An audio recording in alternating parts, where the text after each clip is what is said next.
Ini merupakan gambar produk kami. Pengenalan kajian, sistem tadaan air hujan merupakan kaedah pengurusan terbaik dalam pengurusan air yang berkesan diamalkan di Malaysia dan menggalakkan penggunaan air secara efisien sebagai sumber bekalan air alternatif yang percuma dan selamat digunakan. Penyataan masalah. Yang pertama, pengeluaran kos yang tinggi bagi menjelaskan bil air PKK setiap bulan. Yang kedua, kekurangan bekalan air apabila berlakunya kebocoran pipe. Ketiga, bekalan air seluruh kawasan PKK bergantung sepenuhnya kepada tangki utama. Objektif yang pertama, membuat reka bentuk sistem tadaan air hujan. Yang kedua, membina sistem tadaan air hujan. Yang ketiga, mengkaji keberkesanan sistem bekalan air basuhan. Dan keempat, menentukan tahap kualiti air dari aspek fizikal. Metodologi penyataan masalah. Kami telah mendapat maklumat daripada Encik Muhammad Sahran alias Awang bin Muhyiddin TPSA Politeknik Kota Kinabalu berkaitan masalah bekalan air khususnya di Jabatan Kejuruteraan Awam. Kajian literatur yang dibuat adalah untuk mendapat dan mengumpul jurnal ataupun buku yang berkaitan sistem tuaian air hujan.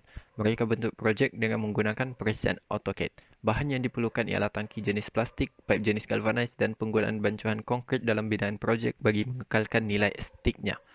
Kerja pembinaan terbagi kepada 4 komponen utama. Komponen pertama ialah mendapatkan air hujan dengan memintas air sebelum masuk ke longkang agar masuk ke dalam tangki. Komponen kedua ialah tangki simpanan. Komponen ketiga ialah struktur tapak tangki dan menggunakan 4 tiang. Komponen keempat ialah sistem pipe agihan iaitu menggunakan pipe jenis galvanized dan mempunyai pipe agihan yang terbagi kepada 3 saliran. 2 saliran kepada bilik air dan 1 saliran ke sinki serta terdapat pipe limpah overflow. Membuat uji lari untuk menguji jika terdapat kebocoran pada paip agihan dan tangki serta jika terdapat benda asing terperangkap dalam jaringan penapis di bahagian atas dalam tangki simpanan. Jika uji lari memuaskan, maka projek boleh diteruskan. Jika uji lari tidak memuaskan, maka hanya perlu diulang semula kerja pembinaan. Membuat pengiraan kuantiti air bagi penggunaan setiap minggu dan data dikumpul dalam bentuk kos air setiap meter padu. Ujian kualiti air dijalankan dengan membuat perbandingan antara 3 sampel air iaitu air sungai, air paip dan air hujan. Ketiga-tiga sampel air akan diuji dengan membuat ujian pH, ujian suhu, ujian suspended solid dan ujian kekeruhan.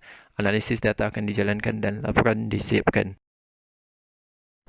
Berikut adalah ujian kualiti air yang telah kami laksanakan. Yang pertama adalah ujian pH.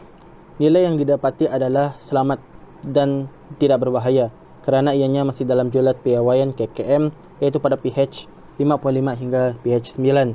Yang kedua adalah ujian suhu.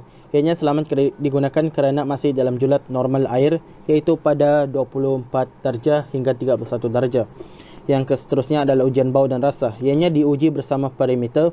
Ianya tidak mempunyai unit pengukuran yang tertentu mengikut Jabatan Alam Sekitar Malaysia 2012. Yang seterusnya ujian warna. Nilai NTU tidak melebihi parameter 5 NTU dan airnya adalah selamat. Ujian seterusnya adalah ujian pekerja laut terampai.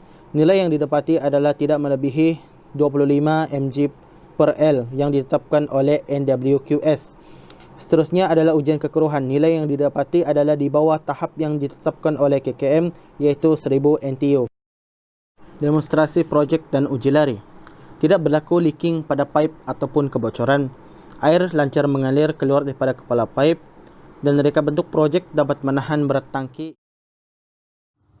Slide sebelumnya adalah analisis data-data kajian yang telah didapati berkaitan ujian pH, ujian suhu, ujian pepejal terampai, ujian kekeruhan. Dua ujian iaitu ujian bau dan rasa dan ujian warna tidak dapat dijalankan kerana makmal tidak mempunyai alat ujian tersebut. Boleh dikatakan projek ini hampir siap sepenuhnya dari bahagian slab bawah, keempat-empat kolom, slab atas kolom dan tangki sudah diletakkan serta bersambung dengan gata.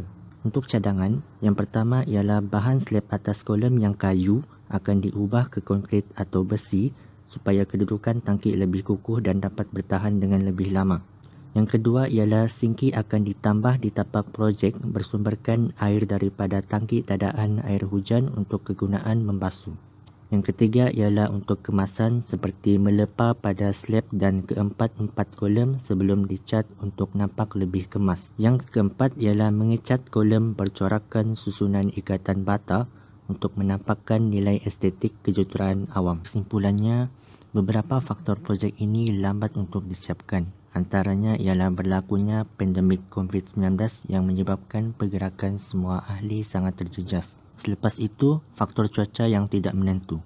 Oleh kerana tapak projek ini berada di tempat terbuka, kerja terjejas apabila hujan sepanjang hari dan akhirnya ditangguh. Seterusnya, gata yang disambungkan jauh dari tangki kerana gata sebelumnya yang berdekatan telah ditutup.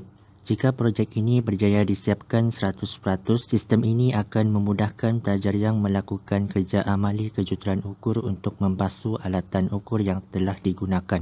Selepas itu, kerja-kerja yang melibatkan landscape seperti menyiram pokok-pokok di sekitar juga dapat memudahkan pekerja. Sistem ini juga boleh dijadikan punca air sementara apabila bekalan air terputus secara tiba-tiba. Pentingnya sistem ini dapat memudahkan warga Poli dari segi kegunaan air untuk keluaran. Sekian daripada kami. Terima kasih.